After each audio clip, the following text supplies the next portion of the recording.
Bonjour à tous. Bonjour. Bonjour. Vous Bonjour. m'entendez tous et toutes bien? Oui, Ouais, de ma part, oui. ouais. Alors, déjà, merci à tous d'être présents aujourd'hui. On est très contents parce qu'on a eu beaucoup de mobilisation, que ce soit des mandataires que de la part des étudiants, du grand public et des pros qui souhaitent en savoir plus sur votre métier. Donc, c'est une très belle première réunion webinaire. Je vais d'abord, pour vous expliquer un peu comment ça va se passer, je vais d'abord dire quelques mots sur ATR, histoire de poser les bases, et ensuite on laissera la place aux, à à nos invités. Donc on a prévu une très courte présentation. L'idée, c'est qu'on puisse échanger, donc n'hésitez pas à poser vos questions en chat ou à les poser directement en levant la main avec le micro. Et voilà, j'espère que tout se passera bien. Et on va commencer tout de suite. Je vais juste partager mon écran. Hop,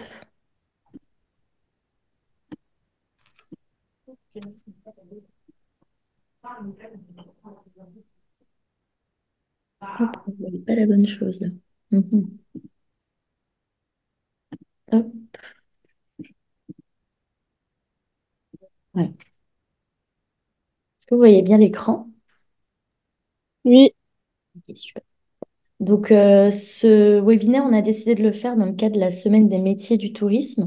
Donc, je ne sais pas s'il y en a qui l'ont trouvé par là, mais en gros, c'est une semaine qui a été créée l'année dernière afin d'en savoir plus sur les métiers qui font de cette industrie ce qu'elle est.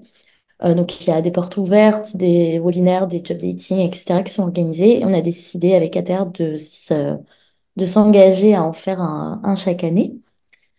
Donc, ATR. Je vais vous diffuser très rapidement la vidéo de notre séminaire parce que on trouve qu'elle résume assez bien ce qu'est ATR. Donc, dites-moi si vous entendez bien. Vous entendez bien la vidéo? À l'heure où il faut réinventer les vacances, le tourisme, les voyages, c'est intéressant d'ici de discuter, d'échanger sur la manière dont on va faire une révolution du tourisme, un tourisme qui doit être populaire, accessible au plus grand nombre, mais qui doit être respectueux des territoires.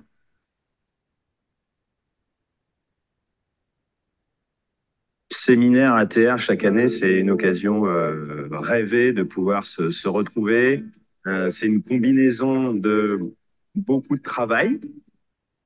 Pour commencer, soyons très lucides face à l'urgence climatique. Il y a urgence à agir pour un voyage plus responsable, plus sobre en carbone.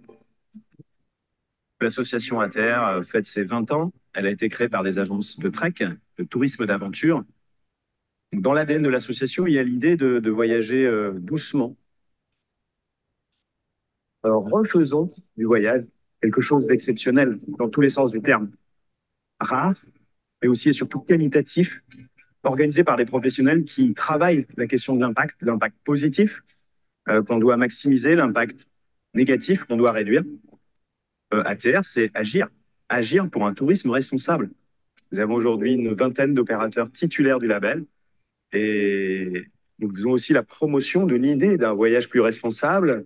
Nous sensibilisons les voyageurs à travers une charte éthique du voyageur. Et tous ensemble, professionnels, voyageurs, nous allons faire en sorte que nous n'allons pas scier la branche sur laquelle nous sommes assis. Militons pour qu'on démocratise l'accès aux vacances pour tous, mais faisons en sorte qu'on puisse continuer de voyager demain en repensant l'idée du voyage, en réinventant les imaginaires. Il y a une devise ici à Saint-Valéry qui dit The North is the New South. Peut-être on peut retrouver finalement une atmosphère méditerranéenne sur les rives de la Manche. Donc voilà, c'était une petite vidéo d'introduction sur le séminaire que nous avons fait du coup en baie de Somme en septembre 2023. Donc ATR, c'est une association qui rassemble des professionnels et qui s'interroge sur notamment six thématiques et points techniques, à savoir le carbone qui est un élément central de nos questionnements. l'impact à destination économique et social qui est présent, enfin c'est un questionnement qui est présent depuis le fondement d'ATER en 2004. La question de la préservation de la biodiversité est un sujet qui nous intéresse aussi beaucoup et qu'on essaie de déterrer un peu parce qu'on en a beaucoup moins parlé ces dernières années. Et la question de l'inclusivité, donc l'inclusivité, les vacances pour tous, que ce soit la question du handicap, la question financière ou la question culturelle. Et on associe ces quatre grandes thématiques à deux commissions techniques qui sont l'histoire de la communication, donc comment on va communiquer auprès des voyageurs et auprès des institutions publiques, et l'évaluation, puisqu'ATR, c'est aussi un label. D'ailleurs, certains des membres présents aujourd'hui sont labellisés et tous nos membres labellisés sont visibles sur notre site. Voilà, c'est très rapide pour présenter à terme parce qu'aujourd'hui, ce qui nous intéresse, c'est nos invités et c'est leur parcours. Donc, je propose qu'on commence avec Alexandre qui représente Terre de la Bible, qui est un membre, qui est membre d'ATR depuis 2023. Et je vais arrêter le partage d'écran pour qu'on te voit en entier. Hop, voilà. Bonjour à tous, tout le monde m'entend bien, c'est bon? Super. Eh ben, merci beaucoup déjà de nous donner la parole. Merci pour cette présentation. Juste avant de me présenter moi, je préviens juste que je m'excuse d'avance, mais je dois quitter à 17h30 parce que j'ai quatre petites filles de moins de 5 ans à aller m'occuper. Donc, si je tarde après, en rentrant à la maison, je risque de ne pas revenir vivant demain. Donc, c'est mon devoir de père qui me rattrape. Voilà. Donc, pour vous présenter un peu effectivement, donc moi je suis ce qu'on appelle responsable de projet voyage pour Terre de la Bible, donc c'est une fonction commerciale tout simplement. Mon rôle c'est de concevoir et d'organiser et de vendre des voyages de groupe sur mesure. Donc on a des groupes à partir de 20 jusqu'à 50 personnes en gros. Et donc avec notre nom, vous l'avez deviné, c'est des voyages à thématique spirituelle. Alors centrés notamment sur ce qu'on appelle la Terre Sainte, donc Jordanie, Égypte, Israël. C'est pas forcément la bonne période pour se rendre là-bas, mais voilà, il y a aussi d'autres destinations un peu dérivées à thème spirituel ou religieuse en Europe, notamment la Grèce ou l'Espagne par exemple. Voilà. Et donc moi, mon rôle, c'est de prendre la commande d'un chef de groupe qui se sent en capacité de monter un groupe, de travailler avec lui sur un programme par rapport aux gens qui veulent emmener justement, essayer de fixer avec lui ce qui semble le plus pertinent. Ensuite, placer les réservations sur place et puis lui faire un devis. Et s'il dit OK, on part avec vous, ça passe dans les mains de ma collègue qui, elle, a le rôle de productrice voyage, voilà, et qui va gérer plus le côté suivi après-vente, administratif, passeport, etc. Voilà. J'ai une autre casquette un peu dans la boîte. Moi, on est une toute petite entreprise, hein, on n'est que trois à l'heure actuelle, dont le patron. Donc voilà. Donc on a un peu plusieurs casquettes. Donc j'ai une autre casquette qui est un peu le côté pilotage justement de l'activité de vente. Fixer les objectifs commerciaux, mettre en place des actions marketing pour réussir à les atteindre. Et puis il y a une troisième petite casquette qui est un peu logique, mais qui présente une part du temps important chez nous, c'est la participation au fonctionnement, à la stratégie de l'entreprise. Terre de la Bible a été créée en 2016, donc c'est une entreprise assez récente, donc il y a besoin de se structurer, voir comment on avance en équipe, comment on construit l'équipe, quel est le chemin stratégique qu'on prend. Donc on a aussi pas mal de travail là-dessus. Voilà. Mon parcours, moi, avant d'arriver à Terre de la Bible, moi je suis arrivé là en novembre 2021, donc c'est assez récent, mon poste. Et puis, si ça peut rassurer des étudiants présents ici, j'ai un parcours assez atypique qui n'a rien à voir avec le tourisme, donc c'est possible, on peut tout à fait arriver là. Moi, j'ai un DUT gestion des entreprises et des administrations, GEA, option comptabilité. Après ce DUT, j'ai travaillé 2 ans en tant que comptable dans une PME. Voilà. Ça me plaisait, enfin, j'y arrivais bien, mais je ne me voyais pas faire ça toute ma vie. Donc, j'ai repris une licence d'histoire que j'ai obtenue. Après, j'ai eu un master d'enseignement pour être prof en collège-lycée, mais j'ai pas eu le concours. Et du coup, pareil, j'avais un petit doute sur le fait que ce soit bien ma vocation. Donc, j'ai pris une année de césure. Avec ma femme, on est parti, ah, c'est le petit goût du voyage, on est parti 1 an à pied, sans argent, depuis la France jusqu'au Portugal, pour faire des rencontres, vivre des rencontres un peu. Là, typiquement, c'était très écologique comme voyage. Voilà, empreinte carbone très très limitée. Voilà. En revenant du voyage, j'ai mes deux premières filles qui sont jumelles, qui sont nées. Donc là, c'était des petits boulots. Après, j'ai fait un service civique plutôt lié à l'histoire, vu que c'était mon master d'avant dans une association qui travaillait sur remettre en place, enfin valoriser l'histoire médiévale de la région du Berry. Alors c'est voilà, petite région. Et puis ensuite, en fait, moi le boulot m'est tombé dessus parce que c'est mon patron actuel qui m'a appelé par réseau interposé. Il cherchait quelqu'un pour ce poste-là et il avait entendu parler de moi. Et du coup, au départ, il m'appelait pour que je lui donne potentiellement des contacts de gens de mon réseau. Puis en fait, c'est moi qui ai postulé, c'est moi qui ai été pris. Donc, j'ai aucune formation dans le tourisme initial, mais en gros, le fait que bah, j'ai un niveau en histoire, c'est important pour connaître les destinations sur place, surtout les destinations Terre Sainte qui sont quand même très très liées à une histoire assez importante du monde occidental et oriental. Et puis le côté compta qui finalement pour un commercial est assez intéressante pour maîtriser ses devis, ses calculs de prix, etc. Donc en fait, j'avais à la fois rien d'évident et en même temps tout qui pouvait bien se cumuler pour que ça le fasse. Donc voilà, si ça peut vous rassurer, en tout cas, c'est faisable tout à fait d'arriver dans le milieu du tourisme avec un intérêt, mais pas forcément un gros bagage technique derrière. Ça, on peut l'apprendre aussi. Voilà. Alors moi, en plus, je suis arrivé, c'était donc 2021, donc c'était encore Covid. Donc je suis arrivé dans la bonne période, la relance début 2022, donc il y avait pas mal de voyages, donc j'étais dans le bain tout de suite. Donc voilà, ça se fait très bien. Après, sur le côté plus engagement, justement, puisque c'est le but, hein, c'est ATR, donc voyage responsable. Donc ça, c'est un peu le gros chantier du moment, nous, au sein de Terre de la Bible. Voilà, comme j'ai dit, on est une entreprise assez récente, donc il a d'abord été, les premiers objectifs étaient de se structurer, d'être viable économiquement. Et puis là, on peut commencer à rentrer justement dans ces réflexions-là qui nous tiennent à cœur, qui font partie de l'ADN de l'entreprise et sur lesquelles on peut travailler plus sereinement. Pour le coup, le fait qu'Israël soit arrêté, qui représentait 80% de nos destinations, ça nous aide presque parce qu'on a beaucoup plus de temps pour avancer sur des chantiers de fond que d'habitude on a moins le temps pour bosser dessus.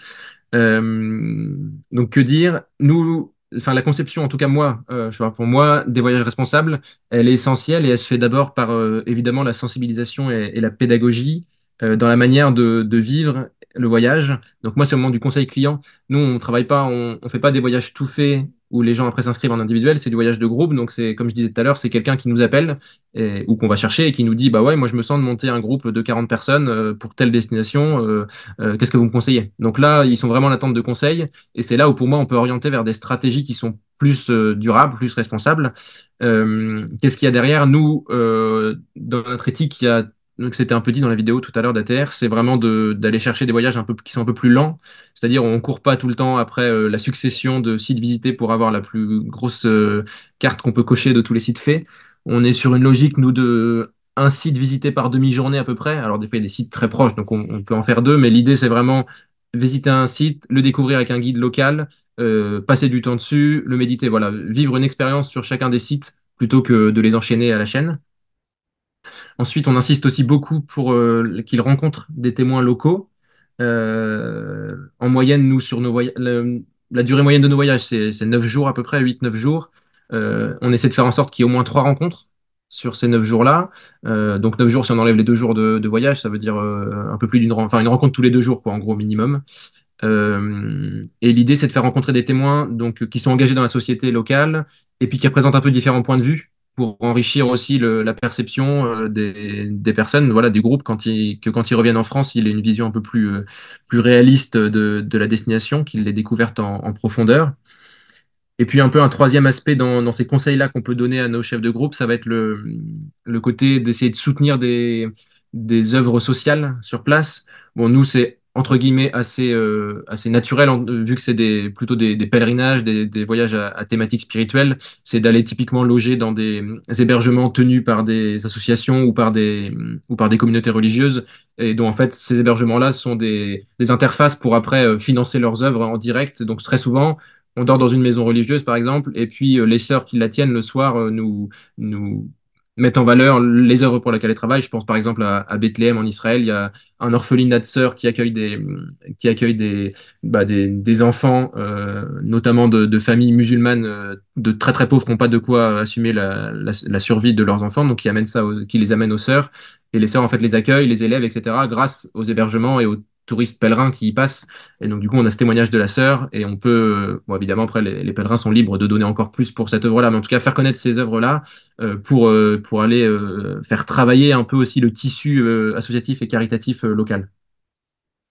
Voilà, après, un truc un peu plus qui relève du process, mais qui sont aussi, qui relèvent aussi de la pédagogie, et qui sont importants parce que je pense, c'est dit aussi dans la vidéo, il y a un gros enjeu en ce moment sur sensibiliser les gens et puis que ça rentre dans la tête, que c'est un sujet essentiel, le côté responsable. Donc, on a créé une charte du voyageur éthique en prenant le modèle de celle d'ATR, en l'adaptant un peu à notre type de clientèle spécifique.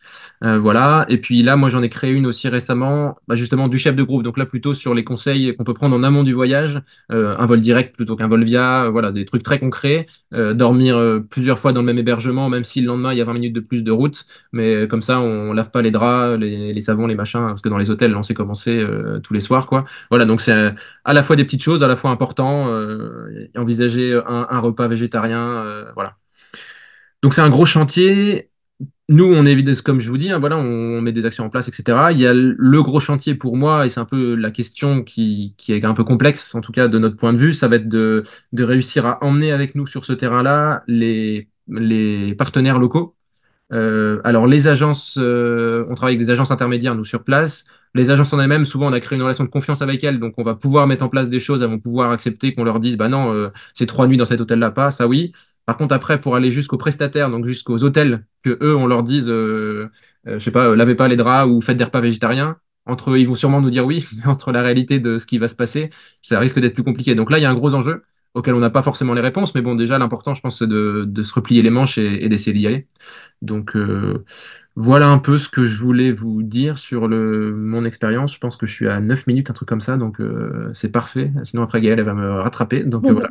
Merci. Et encore une fois, comme je disais, je vais m'évader à 30, mais du coup, il y a mon mail qui est dispo sur le diapo. Je suppose qu'il va vous être envoyé. Et du coup, n'hésitez pas si soit l'entreprise, soit ce que je vous ai dit là, ça vous interpelle ou ça vous intéresse, vous pouvez me contacter. Il n'y a pas de problème. Voilà. Merci beaucoup de votre écoute studieuse. Merci. Merci à toi. Est-ce qu'il y a déjà des personnes qui ont des questions pour Ouais. Alexandre ou pas? Puis le premier, c'est pas facile, hein, les questions, elles arrivent à la fin, Ouais. souvent. Ok, bah écoutez, je vous propose qu'on passe à notre prochaine invitée. Si jamais vous avez des questions et que elles vous viennent après, je pourrais soit lui poser par mail, soit je pourrais lui transmettre. Et si, en attendant, Eric, si tu veux te présenter, c'est à toi. Bon, on va y aller. Je ne sais pas s'il y aura plus de questions puisque je suis juste après, mais on va tenter. Donc, Eric, j'ai créé il y a 8 ans une agence de voyage sur mesure qui s'appelle très modestement Eric and the Trip. Donc, au moins, on sait que Eric, c'est moi. Je suis seul, donc en solo, mais j'ai également une freelance qui travaille avec moi part-time sur les sujets de tourisme responsable, qui d'ailleurs était stagiaire dans une école de tourisme avant de continuer à travailler avec moi. Comme quoi, ça peut arriver. J'ai pas de point de vente physique, bien que je sois basé en Haute-Savoie. J'ai un site internet vitrine. Je ne fais que du sur-mesure. Ça veut dire que je revends pas de produits de tour opérateur, quasiment pas. Et généralement, je travaille via des partenaires, donc ce qu'on appelle des DMC, réceptifs dans les pays, ou parfois je fais tout moi-même, selon les destinations. L'ordre de grandeur, en 8 ans, j'ai fait environ 250 voyages, 1000 voyages à l'heure. Bon, sachant que c'est modeste, comme je suis petit, mais ça donne un peu quelques chiffres. Ce sont majoritairement des individuels, contrairement à Alexandre, donc ce pas des groupes, donc des familles, des couples, des petits groupes d'amis. Cette année, j'avais environ la moitié des voyageurs, ce sont des repeaters, donc des personnes qui ont déjà voyagé avec moi les années précédentes. Donc, je compte beaucoup sur la fidélisation des clients et sur la recommandation. 50%, ce sont des familles. Donc, je suis un peu spécialisé là-dedans parce que j'ai quand même pas mal voyagé personnellement également en famille.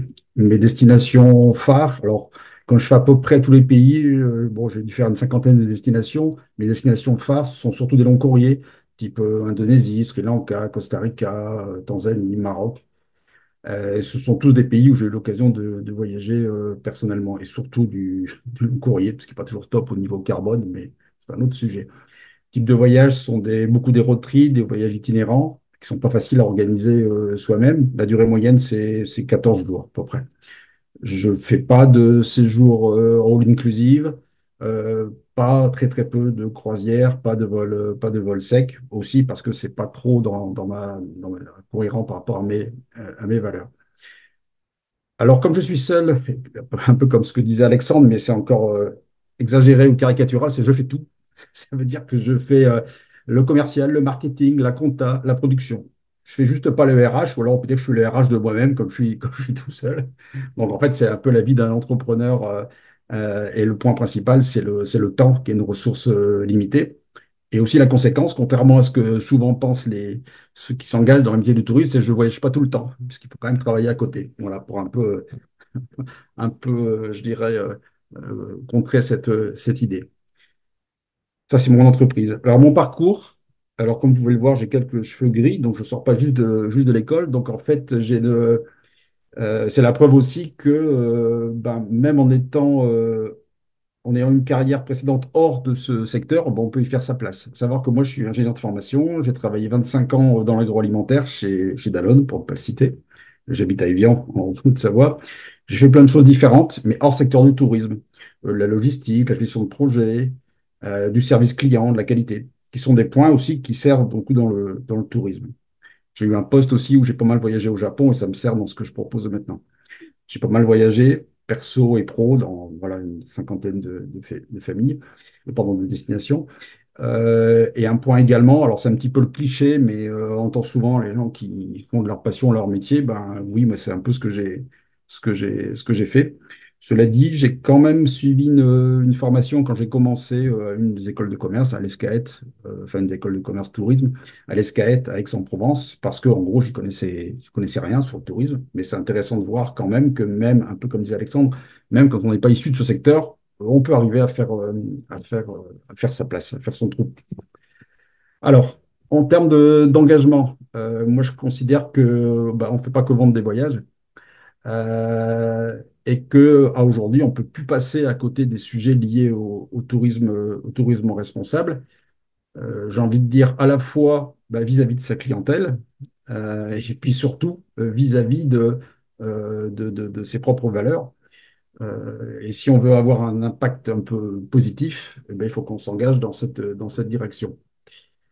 Alors, personnellement, mes engagements liés à cela, alors j'ai des engagements, je dirais, externes, à savoir que je fais partie d'un certain nombre d'associations.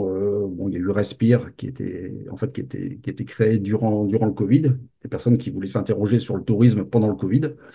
Qu'est-ce que devient le Covid? Et puis, bon, je suis également membre de ATR depuis 3 4 ans en cours de labellisation et j'ai aussi certification Travel Life. Donc, pourquoi je fais ça? Parce qu'en fait, je pense que pour réfléchir sur ces sujets-là, on ne peut pas le faire tout seul. Donc, il y a besoin d'être accompagné, d'avoir du réseau. Et puis, l'idée, c'est de réfléchir sur ses propres pratiques aussi, et puis ensuite de passer à l'action. Voilà, comme l'a dit Gaël, donc ATR, c'est agir pour un tourisme responsable. Donc, on réfléchit, puis on essaie d'agir derrière. Donc, concrètement, personnellement, au niveau de mon entreprise, qu'est-ce que je fais ou qu'est-ce que j'ai fait? J'ai aidé quelques-uns de mes partenaires dans les pays. Pendant le Covid, c'était très compliqué pour eux. Donc, on fait tous partie du même, c'est un grand mot, mais écosystème. Donc, en France, on a été aidés pendant le Covid. Donc, j'ai essayé aussi un peu de les aider, au moins financièrement. Je continue à mener quelques projets de concert avec eux. Par exemple, là, au Mexique, mon partenaire, j'ai participé à un projet où on a aidé une communauté à construire un réservoir pour qu'ils aient de l'eau. Voilà. Et puis quelque part aussi, ça va développer le tourisme dans le secteur. Donc ça, c'est des choses qu'on peut faire en commun avec ses partenaires. On n'est pas tout seul. Également aussi, à mes voyageurs qui reviennent de voyage, enfin, je leur adresse un petit questionnaire de satisfaction. Et puis systématiquement, moi, j'ai décidé en termes de sensibilisation de leur envoyer un livre au choix. Donc, comme je suis assez sensible sur la partie carbone, je fais partie de la commission voilà, carbone qu'a cité Gaël. je leur envoie par exemple Le Monde sans fin, la fameuse BD là, de Jean Covici. L'idée étant que quelque part, c'est bien que les personnes soient sensibilisées, et puis après, ils agiront à la fois dans leur voyage et peut-être aussi ailleurs. Donc ça fait partie, je pense, de notre rôle. Et pour finir aussi, au niveau des voyages que je propose, alors je fais du sur-mesure, mais je dis toujours que sur-mesure, ça ne veut pas dire accepter n'importe quoi. Donc je l'ai écrit et je le fais. Si on me demande un voyage long courrier moins d'une semaine, eh bien, je dis non, je ne fais pas. Et j'explique pourquoi aussi. Voilà, ça fait partie de mes engagements personnels. Voilà en quelques mots. J'ai dû tenir aussi le timing, je pense, Gaël. Bravo.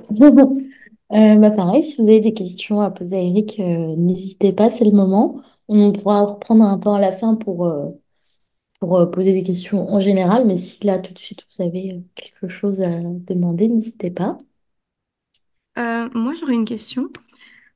Bonjour, je m'appelle Alexia et donc je suis étudiante dans le domaine du tourisme, justement, je suis en master. Et je souhaiterais savoir, parce que je vois que tous les deux, vous avez eu un parcours qui de base n'était pas du tout orienté au tourisme. Et du coup, qu'est-ce qui vous a attiré dans ce secteur? Alors, je peux répondre pour ma part. En fait, Oui. c'est un peu un cliché aussi. C'est-à-dire, moi, c'est la passion du voyage, en fait, hein. C'est la passion du voyage qui a fait qu'à un moment donné, comme j'avais fait un peu le tour sur ma carrière précédente, et que j'avais toujours rêvé aussi, voilà, d'organiser des voyages, je dis, bah, c'est l'occasion, mais maintenant, je vais le faire professionnellement. Donc, ça s'est passé de cette manière-là. Mais souvent, c'est un métier de passion quand même. Enfin, c'est un secteur de passion, le tourisme, hein. Donc là, ça vous l'entendrez souvent aussi, c'est quand voilà, c'est pas forcément celui qui est le plus rémunérateur, mais c'est un secteur passion. Et pour moi, ça a été le cas de concrétiser un peu cette passion professionnellement. Je peux répondre aussi, puis ce sera ma dernière contribution. Merci pour la question. Moi, c'est marrant parce que c'est un peu l'inverse d'Eric. Je suis pas du tout un fan du voyage de base. Avant de bosser là, j'avais vu quoi, je sais pas, deux, trois pays, c'est tout. Et enfin, l'Italie, l'Italie, l'Espagne, voilà quoi. J'étais pas allé très loin. Je suis dans un aéroport, je suis pas du tout chez moi, quoi. Voilà. Donc c'est vraiment, c'était pas vraiment ça. Moi, c'est vraiment le projet d'entreprise. Dans les relations que j'ai eues avec mon responsable Anthony, et puis sa vision. En fait, on va dire que c'est lui qui m'a fait aimer du coup le tourisme et le voyage. Alors j'avais un intérêt pour les destinations dont il parlait et pour le type de voyage, on va dire à thématique un peu spirituelle, un peu, comment dire, tourné vers autre chose que juste un but de voyage. Ça m'a parlé, mais après c'est vraiment lui qui était pour lui par contre un fan du voyage, un féru et qui s'y connaissait bien, qui m'a donné le goût de ça et qui a su me montrer aussi tout ce que ça peut faire naître chez les gens, etc. Donc on va dire que moi le goût il est venu après. Je suis plus venu pour l'entreprise et le type de produit, et puis après le goût du voyage est né. Donc il y a les deux manières de le vivre, je pense. Sachant pour terminer là-dessus, très rapidement, après je vais céder la parole, c'est qu'en fait, il y avait le goût du voyage et le goût d'organiser les voyages aussi pour les autres. C'est ça qui est important également, en fait, hein. Ouais. Là, je te rejoins parce que pour le coup, ça, moi, j'avais ça aussi un peu comme carte en main. Par contre, organiser des événements, voilà, ce qui nécessite une logistique et tout ce qui est un peu réservation, etc. Avant. Moi, c'était pas dans le voyage pur, mais associativement. Et du coup, c'est vrai qu'on se retrouve aussi dans ce goût de l'organisation, de la logistique et du goût des détails. D'accord, merci beaucoup. Merci Alexandre, avant que tu t'en ailles. Merci de ta participation et encore une fois, si besoin, j'enverrai à tout le monde le PowerPoint avec les adresses mail. Merci. Super, merci beaucoup. Bonne continuation à vous. À bientôt. Et Au revoir. au revoir. Et Eric, en chat, je vois une question. Comment voyez-vous votre entreprise quand vous cesserez de travailler? Je suppose que ça t'est destiné, puisque c'est une entreprise. Non, non, non, non, j'ai encore pour 25 ans à travailler, donc je ne pose pas la question. Non, c'est une bonne question. Alors, c'est pas, dans mon cas, c'est pas forcément évident parce que, encore une fois, très, très modestement, mon entreprise, elle est fortement associée à moi. Donc, à un moment donné, la céder, c'est pas évident. Donc, on verra. On verra, mais c'est une bonne question. Après aussi, le point, c'est que comme c'est un métier passion, je dirais, je le vis pas forcément comme un travail, mais c'est mon cas personnel. Merci beaucoup. Est-ce qu'il y a d'autres questions?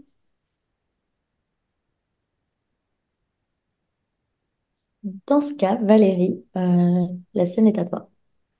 Bonjour à tous, j'espère que vous m'entendez. Alors moi j'ai un chemin plus classique puisque j'ai fait un BTS de tourisme et que je suis arrivée dans le tourisme il y a déjà un certain temps.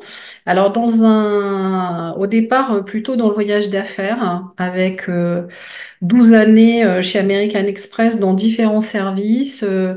À la vente, à la négociation de tarifs aériens. Donc déjà, l'aérien m'attirait. Et ensuite, dans une direction commerciale. Ensuite, j'ai rejoint le groupe Transat, hein, dans un premier temps chez Anyway.com comme directrice de clientèle, puis ensuite chez Look Voyage en tant que responsable billetterie et donc tout ça à peu près 5 ans. Ensuite, je suis arrivée chez Thomas Cook en tant qu'acheteur transport. Donc là, le transport me suit et m'appelle pendant 7 ans. Chez les maisons du voyage également, 7 ans comme directrice transport. Et aujourd'hui, et depuis donc 2019, je travaille comme responsable transport chez Voyage d'Exception. Alors, Voyage d'Exception, c'est une entreprise qui vend, enfin qui produit également, et surtout et essentiellement des croisières vers des destinations un petit peu partout dans le monde. Des croisières qui sont un petit peu particulières, ce sont des croisières à thème, hein, avec un accompagnement au départ de Paris et des conférenciers. C'est-à-dire que les thèmes étant l'art ou l'histoire ou la politique, la nature, la musique, les jardins. On a également des partenariats médias, notamment avec Marianne, quand je vous parlais politique. On a donc des journalistes qui vont venir à bord et tenir des conférences sur des sujets qui sont préétablis. On a également un partenariat avec Paris Match ou encore Géo, ou le magazine télévisuel Déraciné des ailes, et assez récemment le magazine Rustica, qui parle des jardins. C'est un sujet qui intéresse beaucoup les gens.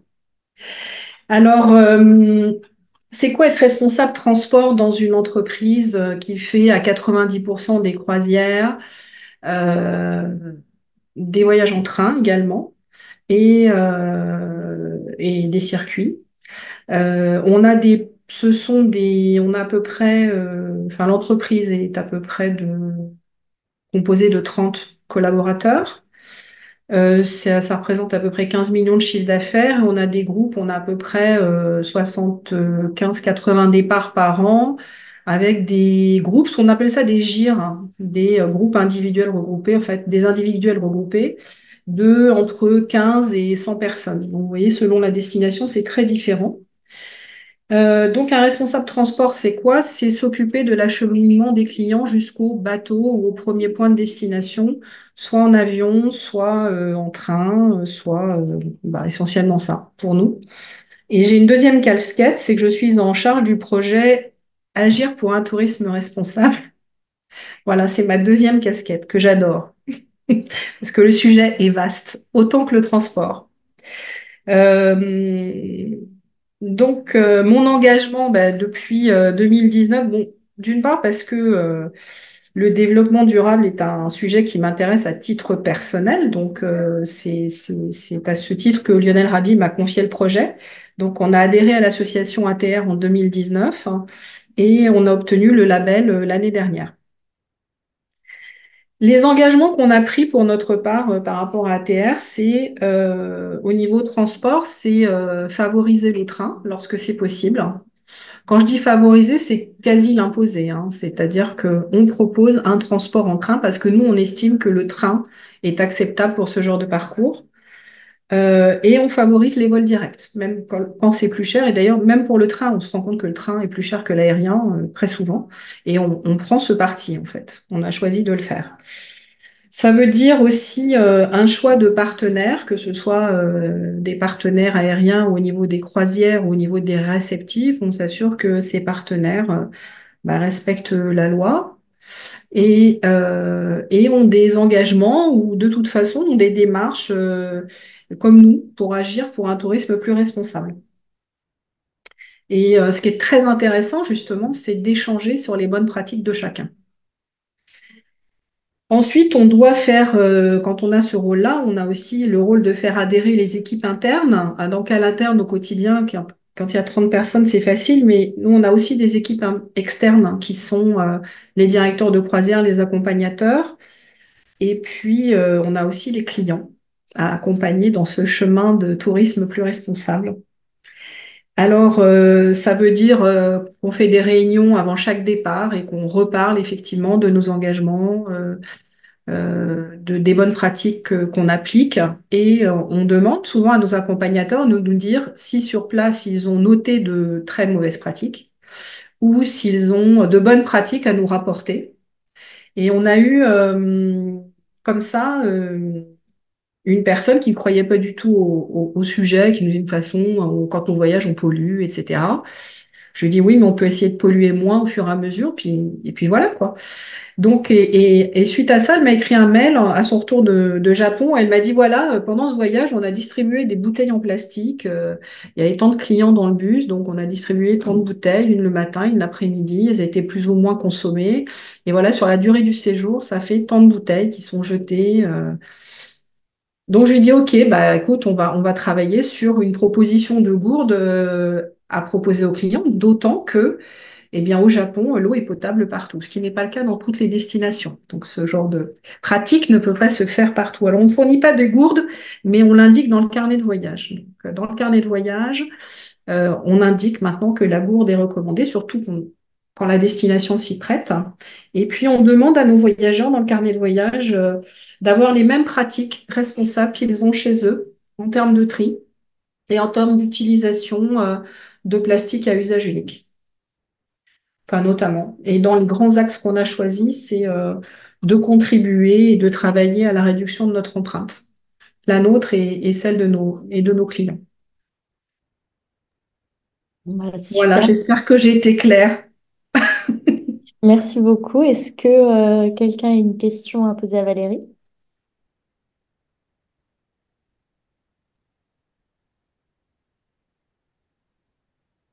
Alors, dans ce cas, on va passer à nos deux autres invités qui font partie de la même boîte mais qui ont des postes bien distincts.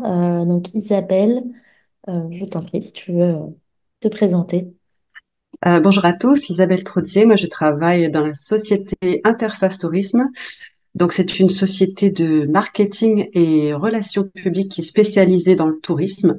C'est-à-dire que nous travaillons majoritairement avec des destinations étrangères donc on supplée aux offices de tourisme qui n'ont pas leur propre bureau, on va dire, ou qui ne souhaitent pas avoir leur propre bureau en France ou leurs propres employés. Et non, on travaille avec eux, donc que ce soit des institutionnels ou des privés sur une base en général de contrat qui dure voilà une année ou quelques années. Ça peut être aussi d'une manière temporaire. On peut organiser des événements pour certains, alors que pour de nombreux clients, ce sont des clients euh, permanents. Donc, la société a été créée en 2000, Interface Tourisme France. Depuis, on a développé des filiales dans plusieurs pays européens et on forme une alliance avec des partenaires sur d'autres pays comme l'Angleterre et l'Allemagne parce que de nombreuses destinations, en général, souhaitent être représentées par un réseau de partenaires sur différents pays. Donc, nous sommes 37 employés en France. On fait aussi partie d'un plus grand groupe. On a été racheté il n'y a pas très longtemps par Hopscotch pour information, qui est une société de communication. Et parmi nos clients permanents, je ne vais pas tous les citer, hein, mais que vous sachiez un petit peu quels sont les types de destinations avec lesquels on travaille. Donc la Californie, le Québec, l'île Maurice, Singapour, l'Arabie Saoudite, Abu Dhabi, les Philippines, l'Afrique du Sud, la Philadelphie, la Nouvelle-Calédonie, Alula, Red Sea. Donc voilà, on en a beaucoup plus que ça, mais ça c'est juste quelques exemples. Et donc nous sommes office de tourisme. Quand on parle à un tour opérateur, à un agent de voyage, à un client, nous sommes la destination que nous représentons. Nous ne sommes pas Interface Tourisme. Donc certains d'entre nous sont monoclients, c'est-à-dire qu'ils travaillent uniquement pour un client. une destination et la plupart travaillent sur plusieurs clients. Ça dépend en fait voilà, du périmètre des activités à faire sur la destination. Donc, dans notre société, on a un département marketing, un département relations presse et influence, un département digital et également un département MICE. Donc, le MICE, c'est tout ce qui est meetings, incentives, congrès and exhibition. Donc là, c'est une particularité qu'on trouve pas souvent. Donc avec des personnes qui sont vraiment spécialistes du tourisme MICE. La plupart du temps, souvent, on gère loisirs plus MICE en même temps, mais il faut vraiment être spécialiste pour gérer le MICE. Alors moi, je suis directrice de compte. Je suis chez Interface depuis 18 ans. Je suis obligée de regarder mon papier pour savoir depuis combien d'années je suis là. Je suis parmi les plus anciennes. Et avant, j'étais chez Accor. J'étais en charge des contrats avec les tours opérateurs sur la partie loisirs, plus pour l'Asie d'ailleurs. Et quand je suis arrivée chez Interface Tourisme, donc je n'avais aucune formation marketing. Enfin, j'ai fait mes études, j'ai fait un master en management à l'ESCAET, comme toi, Eric. Et, donc c'est un univers tout nouveau pour moi. Et donc j'ai commencé à travailler, par exemple, sur Philadelphie, puis la Pennsylvanie, puis le Texas. J'ai travaillé sur le lancement de l'île de la Dominique sur le marché français pour j'ai fait un crochet par les relations presse aussi.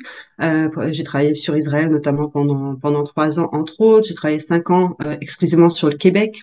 Et depuis 2020, je travaille exclusivement donc avec une autre personne sur la partie loisirs, encore une autre personne sur la partie MICE pour le département de la culture et du tourisme d'Abu Dhabi, donc pour le marché français. Donc, qu'est-ce que le métier de directrice de compte dans une agence comme la nôtre? D'abord, on crée la stratégie de la destination sur le marché français et on met en place le plan d'action une fois validé qu'on déroule. Hein. Ça peut être des plans d'action sur 5 ans, sur 1 an.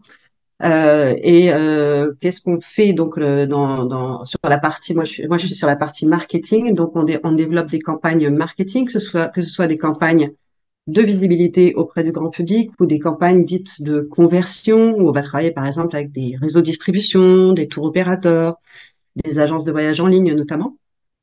Et également, il y a une grosse partie de développement commercial. Donc, on va rencontrer les chefs de produits pour leur faire programmer la destination, leur faire mieux programmer la destination, les tenir à jour de tout ce qui se passe.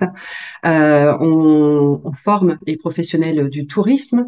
On organise des voyages donc avec les tours opérateurs, les agents de voyage sur nos destinations, parce qu'il n'y a rien de tel que découvrir une destination pour savoir la vendre et en parler de manière un peu personnalisé. On organise aussi pas mal d'événementiels B2B, donc que ce soit voilà des workshops, ça peut être des événements un peu plus fun, on va dire, avec des spectacles de cirque quand on travaillait sur le Québec, par exemple, ou des séances de yoga également, des choses comme ça. On met en place des e-learning pour former les professionnels. Tout ce qu'on fait, c'est pour que et le grand public et les vendeurs et les producteurs de voyages connaissent au mieux la destination qu'on a la charge de représenter. Donc, ce qui m'amène également donc à l'engagement. Par exemple, quand on travaille pour Philadelphie, petit exemple, Philadelphie est souvent programmée en combinaison avec New York, Washington, Boston, etc. Et parfois, sur certains programmes, on passe voir la cloche de la liberté à Philadelphie. Donc voilà, ça, la mission quand on travaille sur Philadelphie, c'est de promouvoir tout ce qu'on peut faire à Philadelphie et qui est intéressant pour le marché français. Bien sûr, nous-mêmes, on fait un choix. On n'est pas obligé de parler de tout ce qu'a la destination. On fait nos choix en fonction du marché français, de ses exigences, de son appétence, et on connaît les goûts des Français. Donc on va pas promouvoir tout de la destination, mais on va essayer de pousser le contenu qui intéresse bien sûr le client, et on pousse les gens en fait à séjourner plus longtemps sur notre destination. Par exemple, Abu Dhabi, avant, c'était également une destination majoritairement en combiné. Et là, avec la stratégie qu'on a, on l'a développée sur le balnéaire, davantage sur le balnéaire. Donc, les clients, au lieu de rester 2 nuits, 1 nuit ou 3 nuits, ils restent 7 nuits dans le cadre des campagnes qu'on fait, qui leur permet de bien découvrir la destination, que ce soit la culture, le patrimoine, les espaces naturels, et de pouvoir mieux en parler, d'avoir un super retour client également. Donc ça, c'est vraiment notre but ultime, faire séjourner les clients plus longtemps. Donc on s'accorde plus maintenant sur des objectifs de durée de séjour que de nombre de voyageurs. Donc c'est vrai qu'un voyageur qui reste 1 nuit nous intéresse plus vraiment.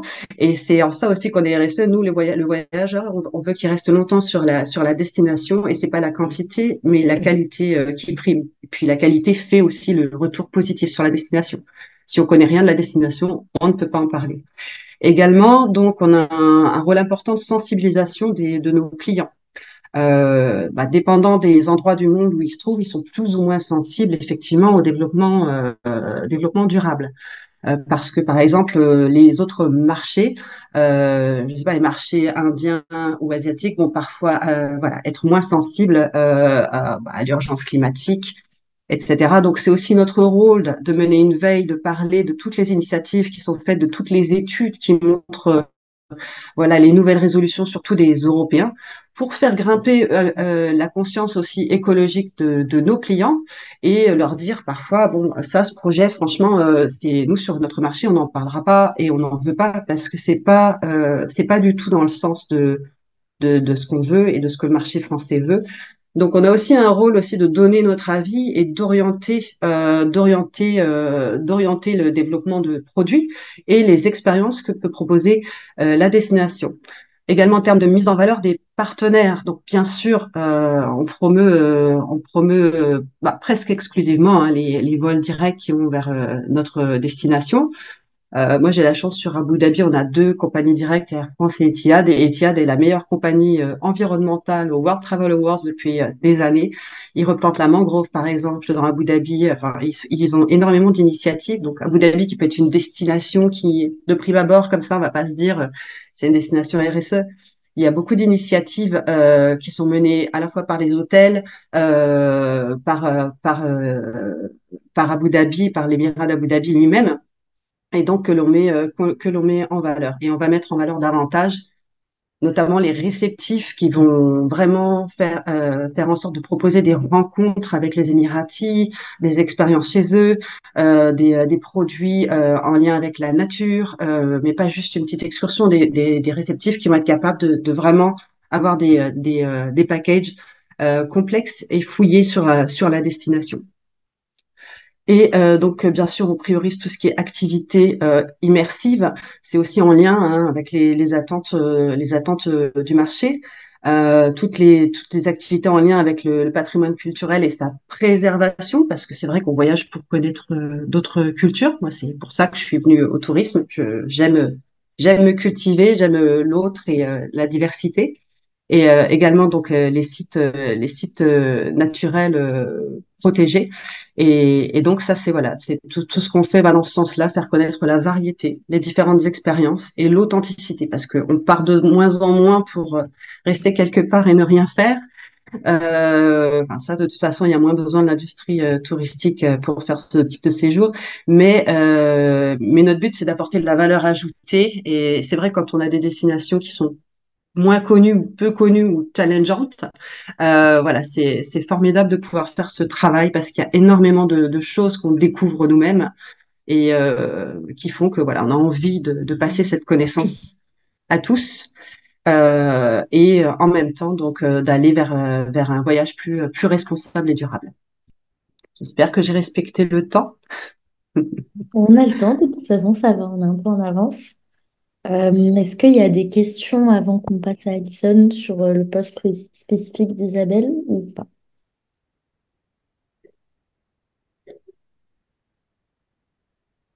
Là, je vais céder la parole à Alison, ma collègue.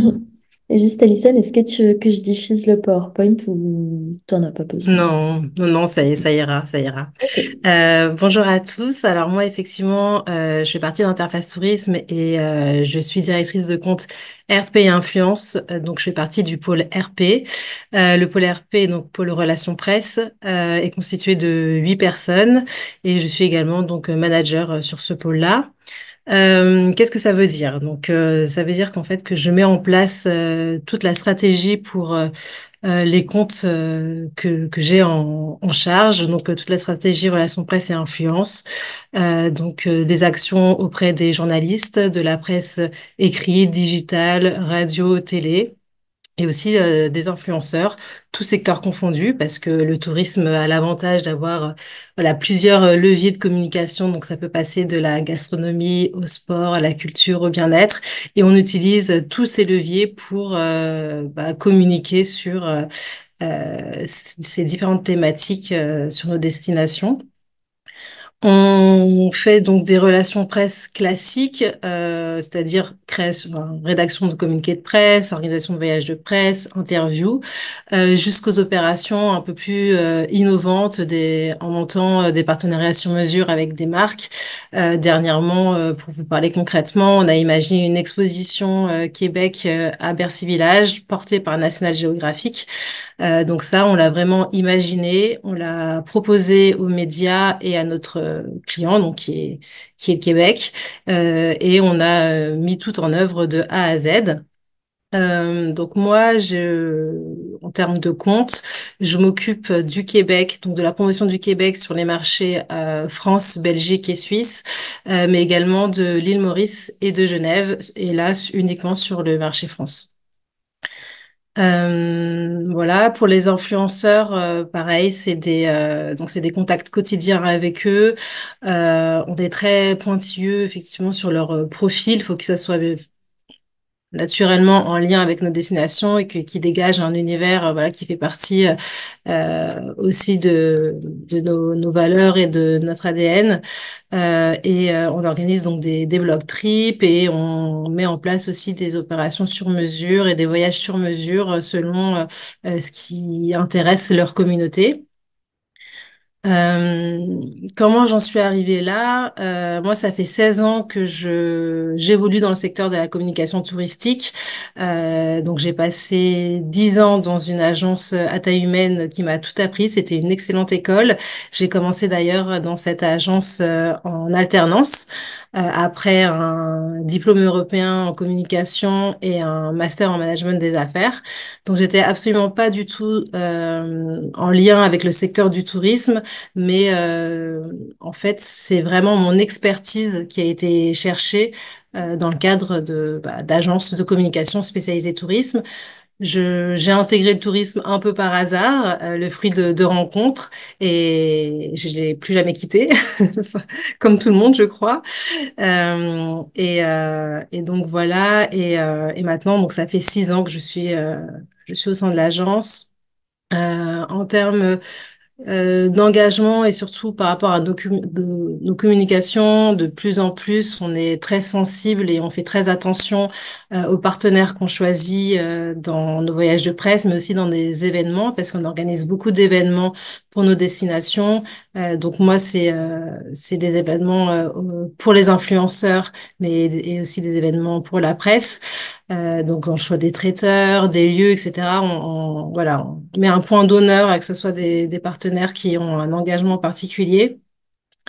Et également dans les voyages de presse ou les blog trips, d'avoir voilà cet aspect voyage responsable, aller à la rencontre des habitants, communiquer avec eux, manger local, privilégier le circuit court. On a beaucoup de campagnes aussi de promotion de nos destinations qui mettent en avant ces aspects-là, privilégier le sous-tourisme. Donc on confirme ou en tout cas comment dire j'ai un trou de mémoire, mais on incite en tout cas les journalistes à communiquer sur le slow tourisme, des hébergements en pleine nature. Enfin, voilà, on les oriente, c'est ce que je cherchais comme mot. On les oriente et ça fonctionne plutôt pas mal. Ils sont assez réceptifs aussi à cet angle de communication, surtout depuis la pandémie, mais bien avant, il y avait aussi des médias comme Géo, National Geographic, Terre Sauvage, etc., qui avaient cet angle, cette ligne éditoriale en tout cas importante. Et en termes aussi de communication via nos newsletters et nos communiqués de presse, là, la semaine dernière, on a envoyé un communiqué de presse sur les adresses RSE du Québec, par exemple. Voilà, c'est vraiment une thématique, enfin, qui nous, qui est en tout cas très importante pour nous. On a toujours bien sûr, des efforts à faire encore et du progrès, mais en tout cas, c'est vrai que sur nos destinations, les acteurs du tourisme, que ce soit hôteliers, même les gérants des activités, ont cette sensibilité-là. Donc nous, on la met en lumière dans les médias. Et auprès des influenceurs, concernant la sélection des influenceurs, pareil, on fait attention. Je sais que c'est des fois des choses qui sont un peu polémiques parce que les influenceurs recherchent aussi un peu la photo un peu instagrammable et finalement ça fait l'effet inverse. Nous, on essaye de montrer des choses qui sont méconnues aussi et de changer, de pas toujours aller au même endroit et de changer du coup les axes et les thématiques selon nos opérations. Et voilà, pour avoir des programmes variés et de montrer des choses différentes. Euh, voilà, je crois que c'était assez, c'est ce qui représente un peu moi mon parcours et ma vie, enfin ma vie au quotidien, mes tâches quotidiennes. Si vous avez des questions, n'hésitez pas. La communication, c'est vrai que quand on pense tourisme, on pense pas forcément à cet aspect-là. C'est très important aussi de bien communiquer et de faire connaître sa destination, mais pas que. Ça peut être aussi, enfin moi, dans mon agence précédente, je représentais des acteurs du tourisme privé, donc ça allait bien de tour opérateurs, compagnies aériennes, à groupe hôtelier. Et tous ces acteurs-là, effectivement, pour se faire connaître, ils ont besoin de cette partie-là. Donc on est tout aussi important et on travaille aussi main dans la main avec le trade, avec le marketing pour justement réfléchir à des opérations qui ont du sens et surtout 360. Merci beaucoup, très intéressant. Euh, Est-ce qu'il y a des questions? Alors, Franck, tu es notre dernier invité. Je t'en prie, vas-y. Merci beaucoup. Eh bien, donc, bonjour. Donc, moi, Franck Canova, responsable de l'animation réseau chez Voyage Leclerc. Alors, responsable de l'animation réseau, c'est quoi? C'est avant tout accompagner notre réseau d'agences dans son développement. Donc, aujourd'hui, Voyage Leclerc, c'est 212 agences sur l'ensemble du territoire français, du nord au sud, de l'est à l'ouest. Et donc, nous, à l'animation, on est là pour accompagner l'agence dans son développement de chiffre d'affaires, bien évidemment, mais aussi dans son développement au niveau des équipes, au niveau du recrutement, bien évidemment, au niveau de la formation, j'y reviendrai après, c'est un très gros volet, évidemment, chez nous. Donc, on est sur le terrain avec nos agences pour les accompagner, pour aussi prendre de leur point de vue les choses vers lesquelles on doit se diriger, parce que c'est vrai que nous, notre siège est à Ivry-sur-Seine, et parfois quand on est au siège, on n'est pas sur le terrain, ou en tout cas peut-être pas suffisamment, et on est là aussi pour aller prendre auprès de nos agences les évolutions, les envies, les remonter et interagir nous ici au siège avec nos autres services. Donc le siège Voyage Leclerc, c'est 35 personnes, donc on n'est pas beaucoup au siège. Par contre, sur l'ensemble du territoire, avec toutes nos équipes, on est quasiment un millier aujourd'hui, puisqu'on a 950 agents de voyage et chefs d'agence sur tout le territoire. Donc le recrutement fait aussi partie évidemment de notre métier, puisque nous accompagnons nos agences dans le recrutement. Toutes nos agences sont indépendantes, donc c'est elles qui choisissent leur staff, qui recrutent leur staff, mais nous, c'est vrai, on est là pour les accompagner.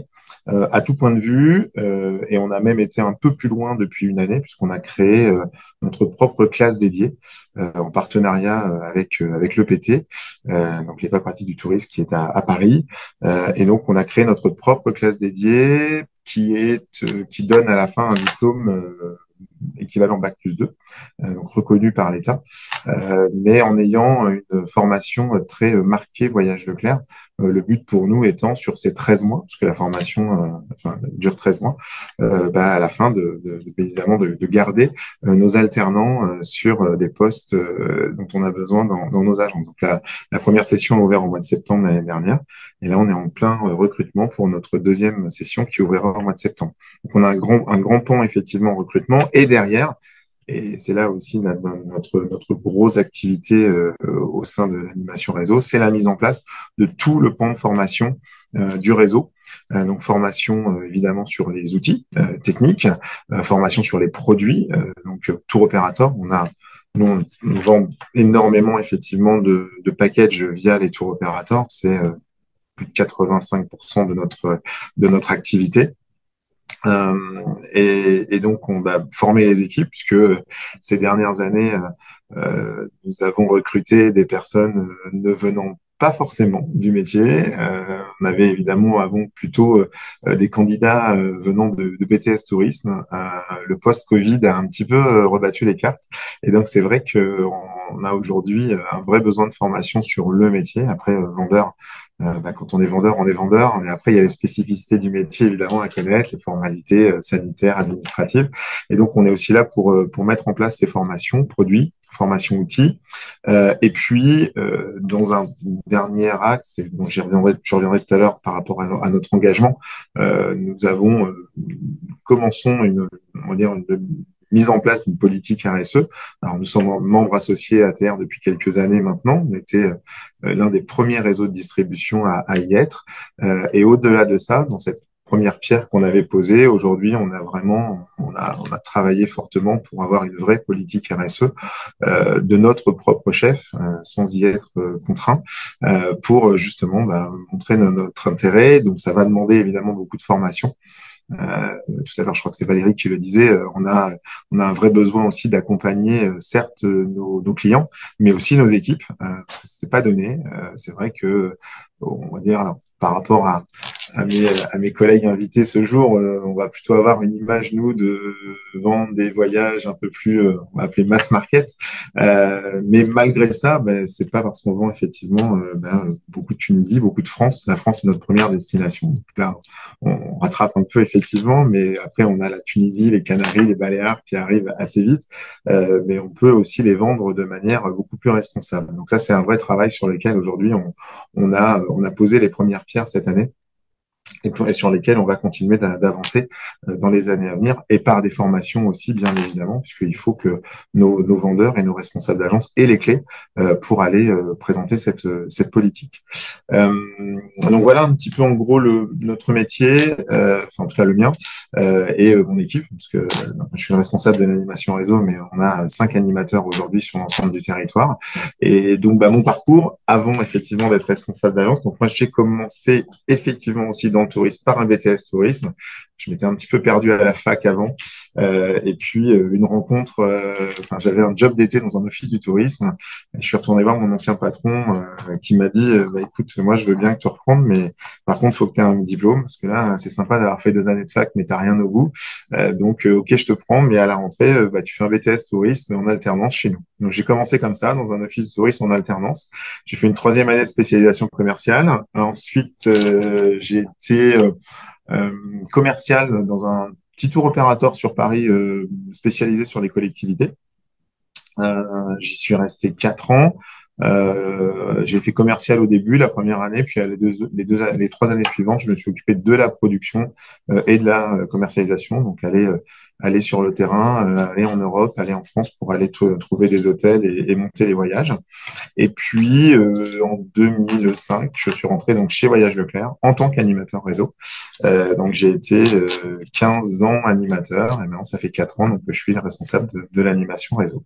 Et donc voilà, donc pour revenir un peu sur notre engagement, même si j'en ai déjà un petit peu parlé, c'est vrai que Donc voilà, on a vraiment posé là les premières pierres de notre politique RSE.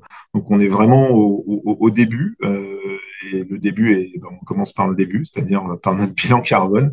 Donc on est en plein calcul actuellement, en plein travail dessus, ici à notre siège, aussi pour nos agences et bien évidemment ensuite sur l'impact au niveau de nos clients. Et l'idée est derrière, évidemment, d'aller dégager des grands axes en termes de formation, des grands axes en termes aussi de produits, puisque notre but va aussi être d'aller vers de plus en plus de produits RSE. On vient de référencer il y a pas très longtemps Double Sens. Donc voilà, on a ce travail-là à faire aussi avec nos partenaires tour opérateurs pour avoir une activité, une production beaucoup plus tournée effectivement vers le tourisme responsable, pour ensuite aller justement former nos équipes et nos clients, puisque c'est vrai que beaucoup de clients sur le papier se disent très volontaires, très avec beaucoup d'envie. Et puis, quand on commence à aller un peu plus loin, on a beaucoup parlé des vols directs, ce qui est aussi un vrai choix chez nous. Sauf que parfois, quand on va faire 2 escales, c'est beaucoup moins cher.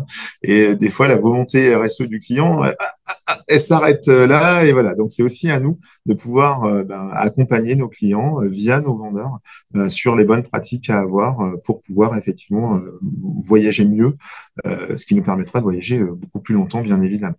Donc voilà un petit peu nos premières bases, mais on est vraiment aux bases, on l'assume et on a un beau travail qui nous attend sur ce sujet.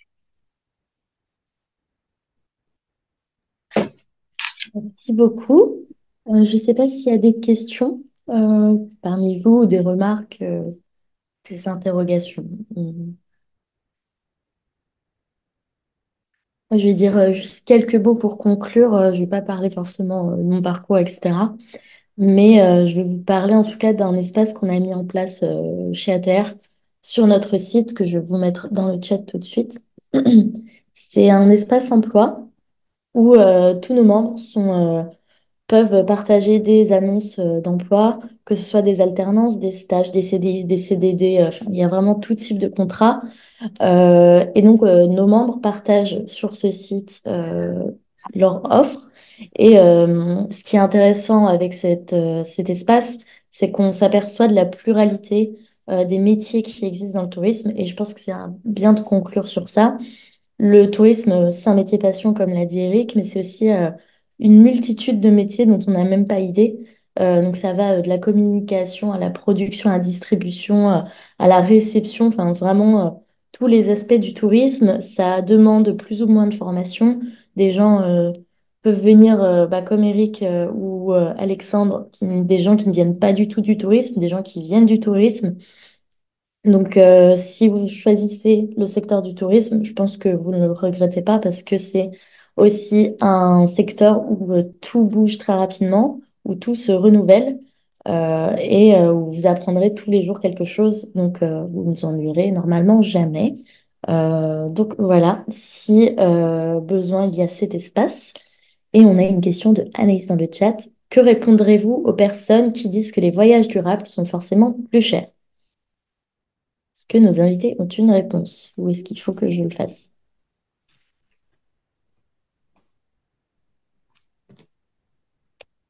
Ok, donc j'y vais, c'est ça.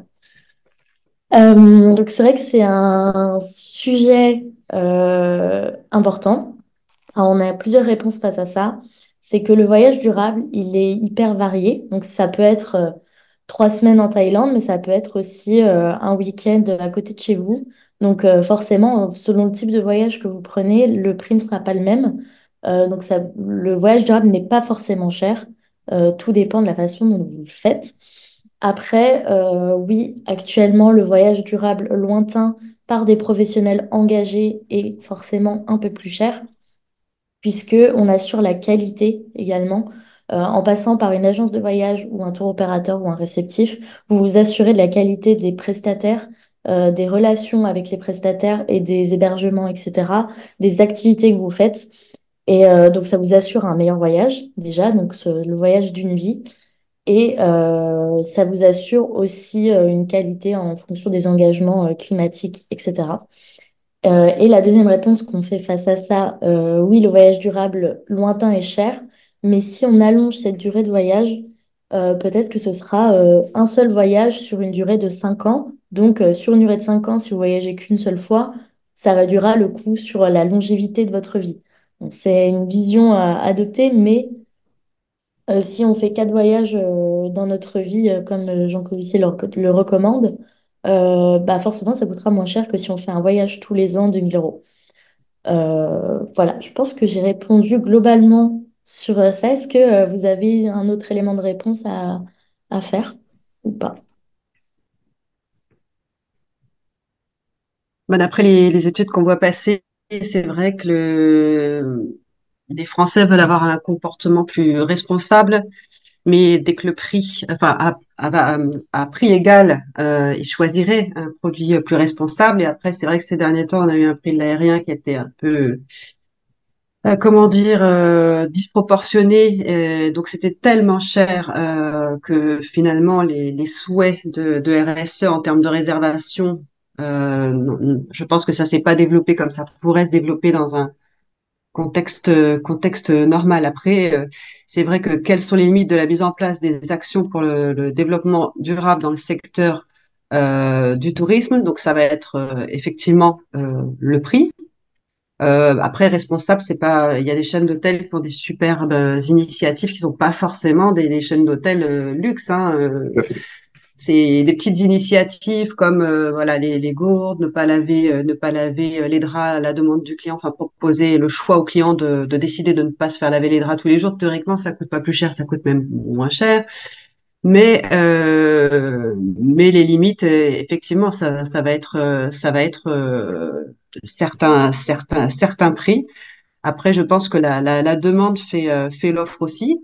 L'offre parfois fait la demande, mais la demande fait l'offre aussi. Donc, je pense on va s'acheminer de plus en plus vers ça, parce qu'on nous oppose effectivement qu'on va avoir 4 voyages dans notre vie, alors qu'actuellement, il y a énormément de fret qu'on pourrait diminuer avant de diminuer les voyages des gens. Donc, je pense que peut-être voilà, faut montrer qu'on peut faire des voyages plus vertueux. Nous, personnellement, enfin, je sais qu'il y a parfois des communications sur les longs week-ends ou les week-ends à l'étranger, enfin sur du moyen ou long courrier. Nous, ça fait très longtemps qu'on n'a plus envie de donner ce message. En tout cas, quitte à voyager, autant voyager effectivement 10 jours que 3 week-ends séparés dans 3 destinations différentes, quitte à connaître quelque chose d'une destination au moins et de ne pas être superficiel dans son voyage. Donc, je pense qu'il y a une éducation du client qui est possible de faire par la formation, effectivement, par l'explication, la connaissance des agents de voyage qui livrent leur savoir et que le client soit intéressé pour rester plus longtemps et peut-être voyager moins déjà dans un premier temps avant de voyager beaucoup moins. Dans les limites aussi, il y a aussi la prise de conscience dans les pays qu'on va effectivement visiter. Valérie qui parlait, je crois, tout à l'heure des cours d'eau au Japon, je crois. Enfin, de l'eau, en tout cas, qui était potable. Il y a des pays aujourd'hui, alors je vais reparler de la Tunisie, mais c'est vrai que c'est pour nous une destination importante. C'est une destination qui aujourd'hui vit du tourisme. La population vit beaucoup du tourisme, mais où la question du RSE est encore très lointaine. Alors, il y a des hôtels, effectivement, qui commencent, qui mettent les premières pierres, qui avancent, mais les bouteilles d'eau, quand on fait des excursions hautes, c'est encore distribué à l'appel. Donc, il va y avoir aussi ce chemin-là que des pays comme le nôtre vont peut-être faire un peu plus vite, puisqu'ils ont déjà mis le pied dedans, mais c'est vrai que des pays qui ont d'autres problématiques économiques que celui-ci, mais vraiment prioritaires, hein, presque vitales, forcément, ça va aussi être une limite, en tout cas un frein, une limite, je ne pense pas, mais en tout cas un frein, et va nous faire travailler sur du long terme aussi sur certaines destinations. Sur ces sujets-là, je pense qu'il est capital que tous les pros, un minimum en France, ben, se forment, soient conscients des points. Déjà, c'est déjà un premier. C'est pas petit comme sujet. Pour ensuite pouvoir bah, voir où sont les éventuels sujets à l'étranger. Et après, on discute, en fait. Hein. Tout à fait. Comme tu disais, Franck, bah voilà, moi, mon prestataire à Bali, il propose d'aller voir les dauphins à Lovina. Et quand je lui dis, bah non, je propose pas, il dit, bah oui, mais les gens le demandent. Donc, ça suppose de discuter pour après convaincre. Et je dirais, ce sont des efforts perpétuels, quoi, continuels. Donc, il faut beaucoup s'investir, en fait, personnellement, sur ces sujets-là, mais déjà pour être conscient de ce qui est blanc, de ce qui est vert et ce qui est rouge. C'est un effort sans fin, mais j'ai envie de dire, ça fait partie aussi de la valeur de nos métiers, de travailler sur ces sujets-là. Je voulais juste rebondir sur un élément que Isabelle a mentionné, c'est que les initiatives responsables, elles sont pas portées que par des hôtels de luxe. Il y a même des hôtels où vous payez moins cher si vous adoptez un comportement responsable. Il y a un hôtel comme ça, notamment au Havre, où en fonction de votre consommation d'eau, votre consommation d'électricité, etc., de climatisation, votre prix baisse au niveau de la chambre. Et même si vous prenez sur un jour décalé, etc., les prix vont baisser. Il y a aussi ça qui fait enfin, qui fait en partie baisser le prix de vos voyages, c'est la période où vous y allez, le jour où vous partez, en fonction de la saison, etc. Si vous y allez en basse saison, en principe, ça coûte un peu moins cher. Après, voilà, encore une fois, c'est, comme le disait Isabelle aussi, l'offre qui peut faire la demande. Non, la demande qui fait l'offre, c'est ça. Les deux. Et à ce sujet, j'en profite pour glisser une autre info. On organise actuellement une enquête dédiée à tous les voyageurs et voyageuses sur le voyage responsable et vos habitudes de voyage responsable, et en particulier voyage en France. Donc, si vous n'y avez pas encore répondu et que vous souhaitez y répondre, je vous mets le lien dans le chat. Et je vois qu'il y a une autre question. Donc, j'en profite pour la lire du coup. Voilà, si vous souhaitez présenter votre parcours, mesdames et messieurs les invités, vous pouvez le faire en présentiel à l'université de Lyon 2. Donc il me semble qu'on l'avait déjà fait avec Léa, on avait déjà présenté ATR là-bas.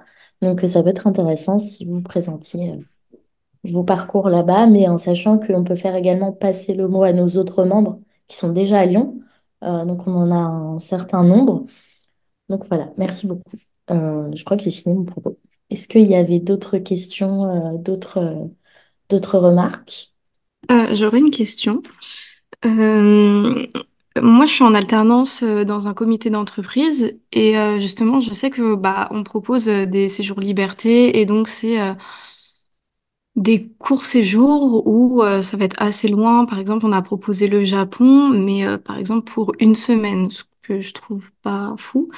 Mais du coup, enfin, comment on peut sensibiliser justement les entreprises, les comités d'entreprise à éviter ce genre de, de, de choses, de pratiques, justement, selon vous?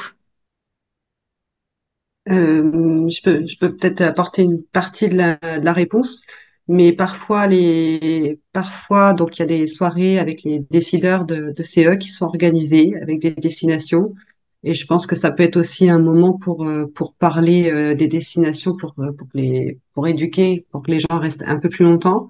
Après, c'est vrai que c'est compliqué sur la partie CE de passer ce message. Souvent, ça va être des séjours assez courts, on fait beaucoup de choses. Et encore une semaine sur une destination, ça peut paraître assez long pour les CE. Mais oui, l'éducation et le fait qu'il y ait la profusion d'offres sur la destination, de montrer que c'est important, mais souvent va être vraiment limité. Il y a la partie éducation sur laquelle on peut jouer. Après, ça fonctionne ou ça fonctionne pas, mais c'est compliqué de changer les prix de ce type de voyage, oui. Après, je pense que dans les entreprises aussi, à un moment donné, il faut qu'à enfin, à tous les niveaux, il y ait des prises de conscience qui soient faites. Et après, ça, j'ai envie de dire, ça ruisselle, on peut le terme plus ou moins. Et ça dépasse souvent les sujets strictement touristiques. Voilà, il y a des entreprises qui font des fresques du climat pour tous leurs employés. Et ben, à un moment donné, quand on commence à prendre conscience de ces sujets-là, et ben, naturellement, on se dit, bah, c'est assez aberrant d'aller 4 jours au Japon, quoi. Alors après, c'est sûr qu'il y a un rôle aussi, on a tous aussi un rôle là-dessus. C'est plus ou moins facile de dire, bah, on n'est pas obligé de proposer un voyage d'une semaine au Japon. Mais c'est facile à dire, difficile à faire aussi, hein. Il y a les deux, c'est le problème de l'offre et la demande. Mais je pense qu'il y a un gros sujet qui est l'information, la formation des citoyens, tout bonnement, en fait, hein. Et ça inclut la partie touristique, elle rentre là-dedans. Mais comme je le disais, ça suppose souvent aussi enfin, du courage aussi, hein, quelque part, de dire, bah oui, mais non. C'est aberrant. Et ce courage-là, il est valable aussi pour chacun, en fait, hein, pour être, c'est facile à dire, toujours difficile à faire, d'être autant que possible assez cohérent entre ce qu'on fait et ce qu'on dit aussi. Et ça, c'est pas toujours simple, spécialement dans le tourisme. Mais c'est Alexia, c'est ça qui posait cette question. Oui. Je ne sais pas dans quelle entreprise est le CE, mais en tout cas, souvent les CE enfin, sont dans des entreprises qui ont un département développement durable et en tant que voyagiste qui propose des voyages sur plusieurs destinations, on peut tout à fait s'appuyer sur en fait, les tendances marché, les tendances dans les grandes entreprises notamment, où il y a vraiment des politiques environnementales, des départements développement durable, eh ben, faut juste leur dire que c'est bien de l'appliquer au niveau de la direction, mais ça peut s'appliquer aussi au niveau des voyages des collaborateurs, gentiment, doucement, et effectivement, c'est un travail d'accompagnement, mais et de faire prendre conscience, enfin, sans se sentir au-dessus des autres et et donner l'impression qu'on est plus éveillé que les autres. Mais c'est vrai que c'est un sujet à aborder parce que il est très très important la durée du séjour parce que quand on passe même des week-ends en Europe où en fait quand on voit qu'on reste une journée et demie sur une destination et qu'on dit qu'on connaît la destination, c'est plutôt aberrant. Le Japon en une semaine, c'est aberrant. Enfin, je veux dire, voilà. C'est-à-dire qu'on survole, on va pas à la rencontre des populations, on reste très peu sur les sites, et puis bon, on a un certain nombre de sites, on sent pas l'atmosphère, on parle pas aux gens, on a à peine le temps, on vise deux, trois restaurants qu'on a lus sur des guides, etc., qui sont typiques. Enfin, Si c'est le les gens sont voyage tel qu'on épuisés. voudrait plus, quelque part, qu'on voudrait faire évoluer, justement, hein. On n'a plus envie de proposer ce genre de voyage.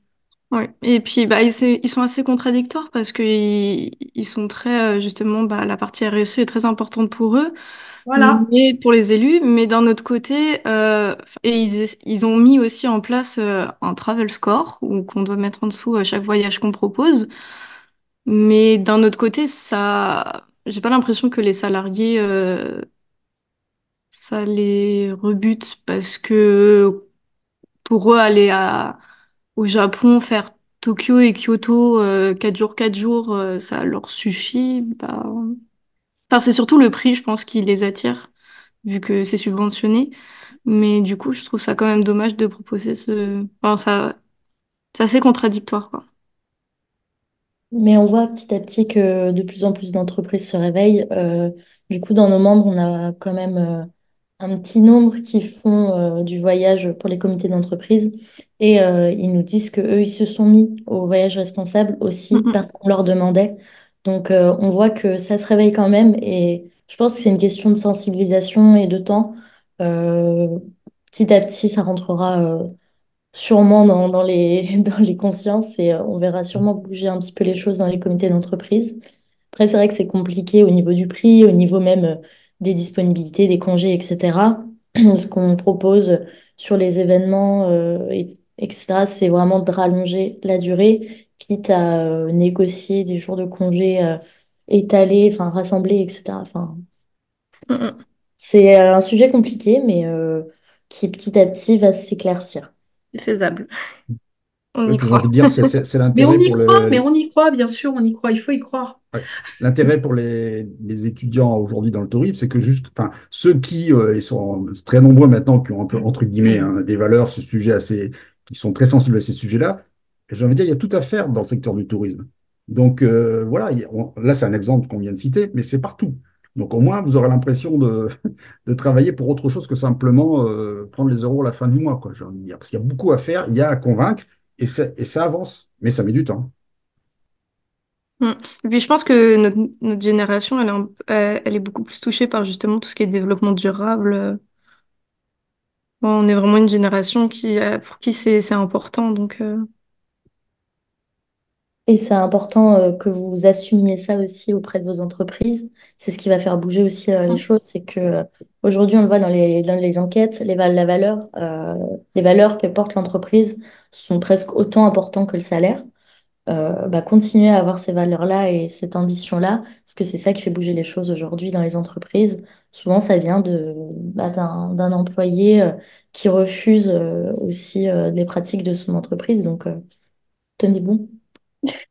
Oui, Merci. parfois il y a des créations de chartes qui viennent, voilà, quelques années après, alors que ça n'existait pas avant. Et peut-être qu'on aura des chartes à l'avenir, hein, sur la durée de séjour minimum à avoir. C'est vrai que voilà, si on va aller au Japon, ce sera pas une semaine, ce sera forcément plus. Et en fonction du nombre d'heures de vol, peut-être que ça arrivera. Ce serait souhaitable d'ailleurs.